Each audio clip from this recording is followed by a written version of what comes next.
Before we install these pistons, we got to go in and we need to check the ring end gap in these old cylinders.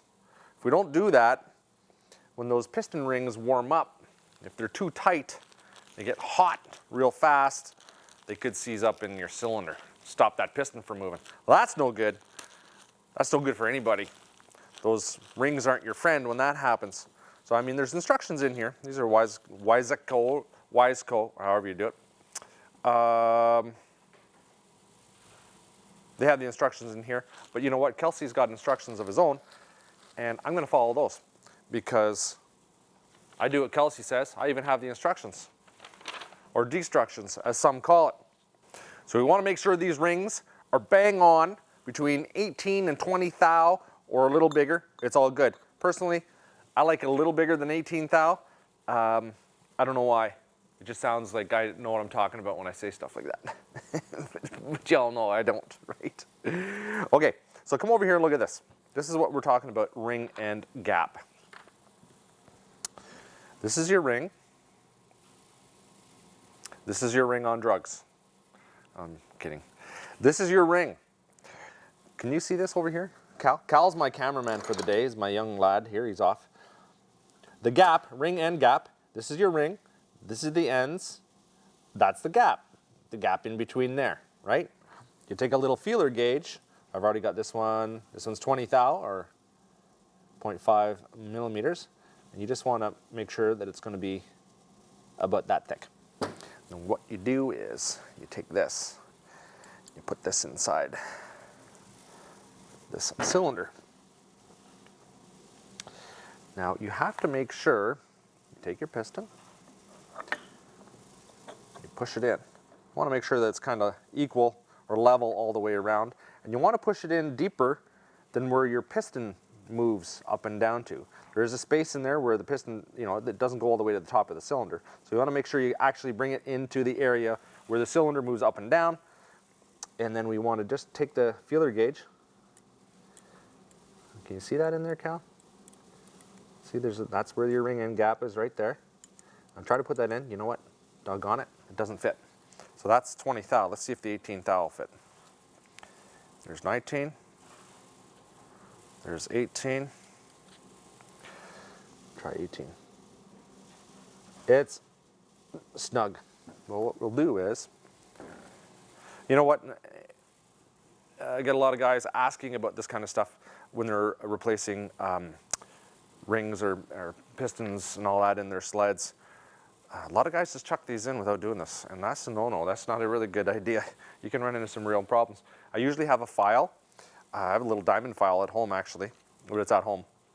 I'm just using this grinding disc. You just want to make sure it's nice and flat. Let's do one of these. You can do that, or you know, any kind of a flat file. I've got this little piece, and you can look on here. Here, let me check it first before I grind it anymore. Come on over here, Cal. Push that back down in there. There's my 18 thousandths of an inch, and it's too tight still. Or you can use this sandpaper. Come on over here. Look at this. And you can tell if it's going flat because you can see the wear mark on the sandpaper.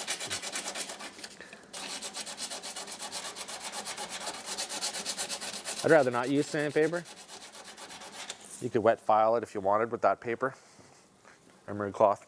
You could clean that off. I'll give this a good air blasting and cleaning before we reinstall this cylinder head, of course.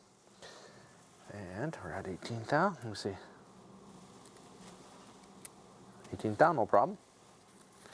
Let's see, to 20 thou. Beauty. Let me see if that moved. That's good. Now, that's one ring with that piston. I'm sizing this ring to this cylinder, which is the mag side. This is the front of the motor. This is where the exhaust manifold comes out. These are your CFI ports right here. I want to make sure that these rings stay in that cylinder with this piston. Everything goes back into this one. It doesn't go over here. I've already measured these ones up. They're good to go. Let's try this one here now. You know, sometimes you don't have to make any adjustments to these, and sometimes you do.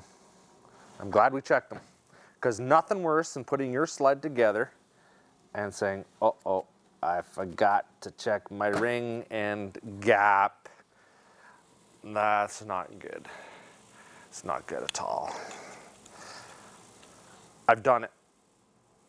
I've been there. I did it with the 827 big bore. First time I did it, I'm like, shoot, I forgot to check the ring and gap. So then I went back and I took it all apart. I did. But that's just me. I work a lot. I have 2 kids who drive me crazy. One of them's on the camera, the other one's sitting over there. Check that out. Look at him. Yeah. Yeah. See, I got the boys. They're here with me. Well, they drive me nuts. And I drive me nuts. And it's just rough sometimes, boys, I'm telling you. Almost 18 thou. I'll do this sandpaper trick. I'll use the sandpaper.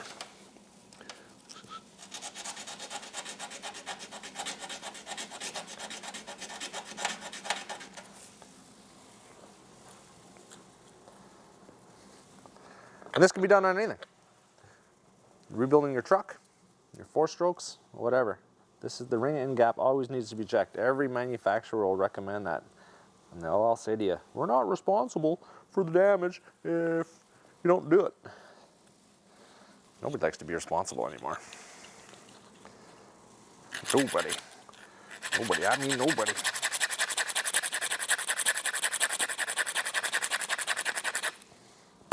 So very simple thing to do.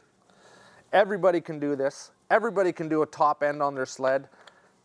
Really simple. I didn't even take the engine out of this RMK. It's staying in there. I'm doing it right in the machine. All the older sleds, man, they can be done easy. Lots of room in there. Pop the top end off, get at it. Get right to it. I'm gonna just give her one more little bit of a tickety-boo. Tickety-booey.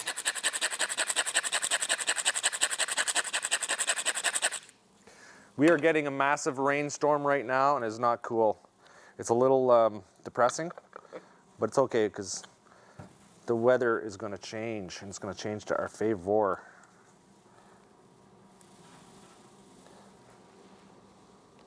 There. That's it. That is how you set your ring end gap. Thanks for watching. Very easy. Aren't they pretty pistons? They even came in this cool bag. They come in a piston sock. My kids want those. Can I have that? Sure you can.